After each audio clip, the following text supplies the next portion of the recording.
नमस्कार दोस्तों, stock market studies में फिर से एक बार आपको बहुत बहुत स्वागत है। तो आज मैं फिर से आपके सामने कुछ इंपॉर्टेंट कंपनी का अपडेट शेयर करने वाला हूँ। तो वीडियो को पूरा लास्ट तक देखिएगा, क्योंकि इस वीडियो के अंदर कुछ कंपनीज के डिटेल्स के साथ साथ उसके टेक्निकली जो अपडेट है वो भी मैं आपके साथ शेयर करूंगा, जहाँ पे आपको एक क्लियर कट उस कंपनी के बारे में जो अभी जो सिचुएशन है उसके बारे में जानकारी मिलेगा। तो चलो देख लेते हैं एक एक करके सारे कंपनीज के बारे में। फर्स्ट जो कंपनी जिसका नाम है इरिडा, तो Indian renewable energy development agency. तो इस कंपनी के ऊपर पिछले दिनों में थोड़ा सा प्रेशराइज बनता हुआ देखने को मिले। किस तरीके से प्रेशराइज बनता हुआ देखने को मिले एक बार मैं आपको बता दूं। उससे पहले एक अपडेट है जो मैं आपके साथ शेयर करना चाहूंगा। तो वो अपडेट क्या है आप देख सकते हैं। इरिडा शेयर जो है, आप देख सकते हैं IREDA share climb 3% as board approves 25,4,200 crore fund raise. मतलब बोर्ड क्या चाहते हैं, फंड रेज करना चाहते हैं। ऑब्वियसली एक अच्छी बात है, क्योंकि फंड रेज करना मतलब कंपनी के बिजनेस को ग्रोथ कराना। और इरिडा आप सभी जानते हैं एक फाइनेंस कंपनी है। फाइनेंस कंपनी का काम ही होता है पहले वो फंड रेज करे, उस फंड को एज ए लोन के हिसाब से कस्टमर को दे और वहां से कंपनी इंटरेस्ट कमाए, क्योंकि इसका बेसिकली जो बिजनेस है वो इंटरेस्ट के ऊपर डिपेंडेंट है। क्योंकि इस कंपनी के जो बिजनेस है उस बिजनेस को अगर आपको मैं यहाँ पे रेवेन्यू वाइज दिखा दूं, आप देखेंगे टोटली इंटरेस्ट इनकम जो है उसी के ऊपर कंपनी चल रहा है। 98.44% का इंटरेस्ट से ही कंपनी की इनकम है। और कंपनी टोटली 100% एनबीएफसी है। और कंपनी टोटली जो प्रोजेक्ट कर रहा है वो प्रोजेक्ट के बारे में बात करूँ तो आप देख सकते हैं ये कंपनी के अलग अलग सेक्टर के हिसाब से लोन प्रोवाइड किया जा रहा है। लोन टू आप देखें स्टेट यूटिलिटीज, साथ ही साथ सोलर एनर्जी के ऊपर कंपनी 30% लोन प्रोवाइड कर रहा है। विंड पावर के ऊपर 19%, अदर्स के ऊपर 13% और हाइड्रो पावर के ऊपर 12% और बाकी छोटे मोटे कुछ 2% बायोमेस पावर के ऊपर। तो अलग अलग जो रिन्यूएबल एनर्जी है, तो उस रिन्यूएबल एनर्जी के ऊपर कंपनी क्या कर रहा है, लोन प्रोवाइड कर रहा है। तो कंपनी का बिजनेस जो है वो फ्यूचरिस्टिक है ऑब्वियसली, क्योंकि गवर्नमेंट टारगेट रखे है 500 गीगावाट का टोटल टारगेट है, और वो भी 2030 में।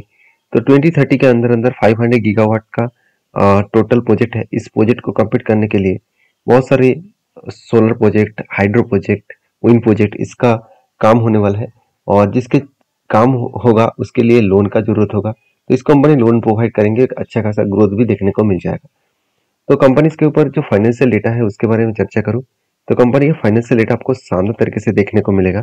चाहे रेवेन्यूज है, रेवेन्यूज हर साल में देखिए बढ़ते चले गए, एक भी साल में ऐसे नहीं लगा कि कंपनी के सेल्स में कमियां है। और एक्सपेंस को मिटाने के बाद नेट प्रॉफिट भी देखिए 200 करोड़ से मतलब 200 करोड़ से 295 करोड़, 285 करोड़, अभी 336 करोड़। तो एक अलग लेवल का कंपनी का नेट प्रॉफिटेबिलिटी ग्रोथ देखने को मिले। उसके साथ साथ अगर मैं कंपनी के इन्वेस्टर के बारे में बात करूं तो आप देख सकते हैं प्रोमोटर के बाद एफएसडीएस पब्लिक हर किसी के पास इन्वेस्टमेंट है। तो यहाँ पे कंपनी के सारे पॉइंट्स मैं आपके साथ शेयर किया हूँ। अभी टेक्निकली चार्ट पैटर्न आपको देखना बहुत जरूरी है। देखिए मैं पहले बोल चुका हूँ, कंपनी एक लंबा जर्नी पहले कर चुके हैं। एक एक रेंज बना था, उसके बाद ब्रेकआउट किया, तब मैंने एंट्री लिया और मेरा 1:3 रेशियो का टारगेट था वो यहाँ पे मिल चुके हैं। और उसके बाद देखिए बहुत ऊपर गया था, उसके बाद धीरे धीरे करके नीचे आया। जब नीचे आना स्टार्ट हुआ तब मैंने आपको बताया कि जो कंपनी नीचे आ रहा था वो लोअर लोअर लो बनाकर नीचे आ रहा था। देखिए लो बना, उसके बाद फिर से लो बना, फिर से लो बना, मतलब लोअर लो बनते बनते वो नीचे आया। तो इसका मतलब कंपनी को फिर से अगर वापस जाना है तो फिर से हायर हाई बनाकर वो ऊपर जाना पड़ेगा। तो यहाँ पे देखिए जो सिचुएशन बना, जो यहाँ पे ब्रेकआउट हुआ, मुझे मैं पहले दिन भी वीडियो बना के आपको शेयर किया था। बहुत सारे लोगों का कमेंट था कि सर यहाँ से रिवर्सल हो सकता है। मैंने तब बताया था कि यहाँ पे रिवर्सल होना थोड़ा सा इतना जल्द मतलब जल्द से जल्द नहीं होगा, क्योंकि जिस तरीके से सिचुएशन बना एक बार वो इसी सपोर्ट को रिटेस्ट करेगा। अगर रिटेस्ट करके फिर से अगर कोई ग्रीन कैंडल दिखे हाई वॉल्यूम के साथ, तो सोचना यहाँ से रिवर्सल करने का टाइम आ चुके हैं, क्योंकि यही लेवल इसका स्ट्रांगली सपोर्ट बनेगा। क्योंकि जो सपोर्ट बन रहा है वो सपोर्ट को फिर से एक बार रिटेस्ट जरूर करने के लिए आएगा।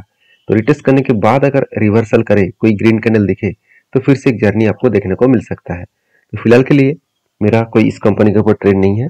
जब कोई ट्रेड बनेगा तो मैं आपके साथ जरूर शेयर करूंगा।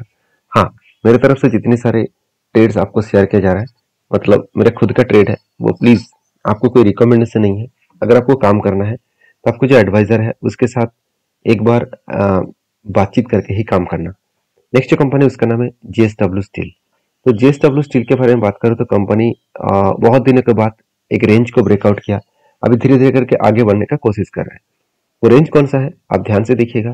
कंपनी को बहुत दिनों से क्या मिला, एक कप विद 100 पैटर्न्स मिला, और कप विद 100 पैटर्न्स को ध्यान से देखेंगे तो यहाँ पे पहले क्या बना, एक सॉरी कप विद हैंड्स नहीं, यहाँ पे 2 बार शोल्डर बना, उसके बाद 2 बार शोल्डर बनने के बाद यहाँ पे क्या बना, एक बिग हेड बना, उसके बाद एक शोल्डर बना, फिर से एक शोल्डर बना। तो 2 बार शोल्डर बनने के बाद एक बिग हेड बना, 2 बार शोल्डर बना। उसके बाद देखिए कंपनी धीरे धीरे करके इसी रेंज के ऊपर काम किया और स्ट्रांगली एक सपोर्ट लिया, उसके बाद ऊपर गया, फिर से नीचे आने का कोशिश किए। इसी तरीके से कंपनी देखिए धीरे धीरे करके ऊपर जाने का कोशिश कर रहा है। अभी इंपॉर्टेंस पॉइंट आप नोटिस करना कि कंपनी को एक ट्रेल लाइन में ड्रॉ करके रखा। इस ट्रेल लाइन को मैं स्ट्रांगली एक सपोर्ट कहूंगा, क्योंकि इस लेवल को जब जब वो रिटेस्ट कर रहा है, जब जब वो टेस्ट कर रहा है उसके बाद वो ऊपर जा रहा है, इसका मतलब वो हायर चांसेस है वो ऊपर जाने की कोशिश करेंगे।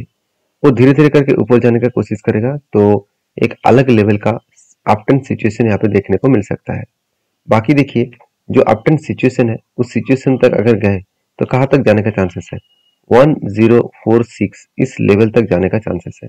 1046 इस लेवल तक जाने का चांसेस क्यों है, क्योंकि मैं बता दूं यहाँ पे जो कंपनी के जो हेड का साइज मिला, इसी साइज को मैंने मार्किंग किया और उसको ऊपर बिठा दिया, वही निकल कर आ गया मेरा टारगेट। तो वो निकल कर आ रहा है कितना, 33%।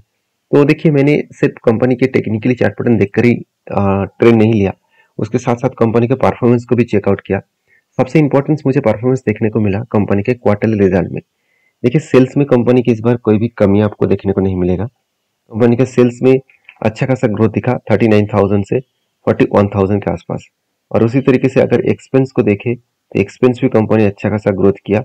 और उसी तरीके से अगर देखा जाए तो प्रॉफिटेबिलिटी जो 400 साढ़े 400 करोड़ था वो बढ़ के हो चुके हैं 2,500 करोड़ के आसपास। तो अच्छा खासा प्रॉफिट ग्रोथ हुआ, जिसके चलते मैंने कंपनी के ऊपर डिसीजन लिया।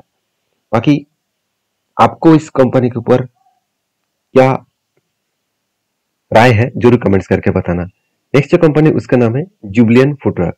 देखिए जुबलियन फुटवर्क के ऊपर सबसे पहले मैं बता दूं कंपनी के ऊपर बहुत दिनों से एक करेक्शन देखने को मिल रहा है, लगातार वो गिरते चले जा रहे हैं। तो इसके पीछे एक रीजन भी है, वो रीजन में पहले भी डिस्कशन कर चुका हूँ। पहली बात देखिए कंपनी का वैल्यूएशन, कंपनी का पी रेशियो और industries P ratio same to same है। बहुत लोगों ने मुझे कमेंट्स किया कि सर कंपनी के वैल्यूएशन का सस्ते में है। बिल्कुल नहीं, अगर मैं कंपनी के वैल्यूएशन को एज ए पी रेशियो के हिसाब से कंपेयर करूँ, खुद के पी रेशियो के हिसाब से कंपेयर करूँ, तो कंपनी का एवरेज पी रेशियो निकल कर आ रहा है 88 और कंपनी का करंट पी रेशियो कितना है 130 के आसपास। तो 133 के आसपास कंपनी का करंट पी रेशियो है और कंपनी का मीडियम पी रेशियो कितना है 88। मतलब कंपनी का जो पी रेशियो है वो हाई लेवल में तो गया था, उसके बाद नीचे तो आए, फिर से रिकवरी करने की कोशिश करें।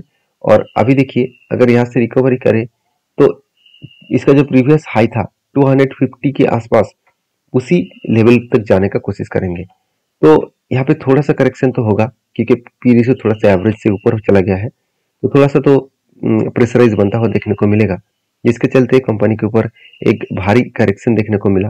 अभी कंपनी के ऊपर दूसरी पॉइंट जो वीकनेस है, कंपनी के सेल्स ठीक ठाक देखने को मिल जाएगा, एक्सपेंस भी कंपनी का ठीक ठाक देखने को मिल जाएगा।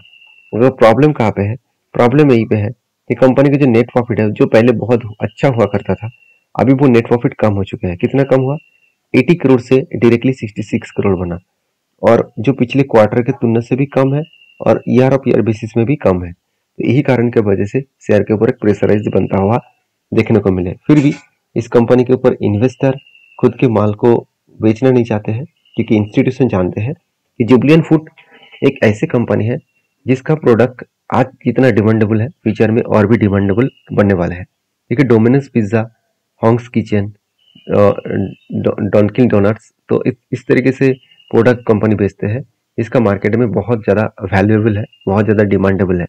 तो बाकी इस कंपनी के टेक्निकली जो चार्ट पैटर्न्स बना, तो उसके बारे में चर्चा करूँ तो ध्यान से इस टेक्निकली चार्ट पैटर्न को देखेंगे तो देखिए कंपनी के ऊपर बहुत दिनों के बाद एक रेंज क्रिएट हुआ और रेंज कुछ इस तरीके से बना, कुछ रेंज इस तरीके से बना। देखिए क्या हुआ, कंपनी लगातार गिरते गिरते 200 डेज मूविंग एवरेज के नीचे आया और यहाँ पे देखिए गिरते गिरते 30 के नीचे भी आए। तो जब 30 के नीचे RSI 30 के नीचे जब आया तब यहाँ पे मैंने मार्किंग किया, मतलब 200 डेज के नीचे और 30 के नीचे यहाँ पे RSI के नीचे देखने को मिले, तो दोनों ही यहाँ पे एक रेंज क्रिएट किया। तो मैंने इस जगह पे एक एंट्री लेने का डिसीजन लिया। तो अगर मैं एंट्री यहाँ पे नहीं ले पाते तो नेक्स्ट टाइम देखिए फिर से एक बार 230 के नीचे RSI आया और पहले ही 200 डेज मूविंग एवरेज के नीचे है, तो दोनों ही पॉइंट्स यहाँ पे मार्किंग मैंने किया। तो जो रेंज निकल का है कुछ इस लेवल तक, मतलब 431 रुपीज के आसपास। तो वहां से देखिए कंपनी अभी भी थोड़ा सा प्रेशराइज में है। देखिए अगर यहाँ पे करेक्शन हुआ तो कहाँ तक गिर सकता है। देखिए पहली बात मैं आपको पहले ही बोल चुका हूँ, कंपनी के स्ट्रांगली यहाँ पे क्या है, एक सपोर्ट है 420 रुपीज में एक सपोर्ट है। इस सपोर्ट को वो रिटेस्ट करके ऊपर जा रहा है, तो यहाँ से अगर बिग करेक्शन दिखे तो बड़ा सा फॉल देखने को मिल सकता है। बाकी जब कोई करेक्शन दिखेगा, जब कोई मोमेंटम दिखेगा तो मैं आपके साथ जरूर शेयर करूंगा। वीडियो में जानकारी अच्छा मिले तो प्लीज लाइक करना और सारे कंपनीज के ऊपर एक बार रिसर्च करना, उसके बाद आपके ओपिनियन के हिसाब से काम करना। मेरी तरफ से किसी भी कंपनीज के ऊपर बाय सेल का रिकमेंडेशन नहीं है। मिलते हैं नेक्स्ट वीडियो में, तब तक के लिए धन्यवाद।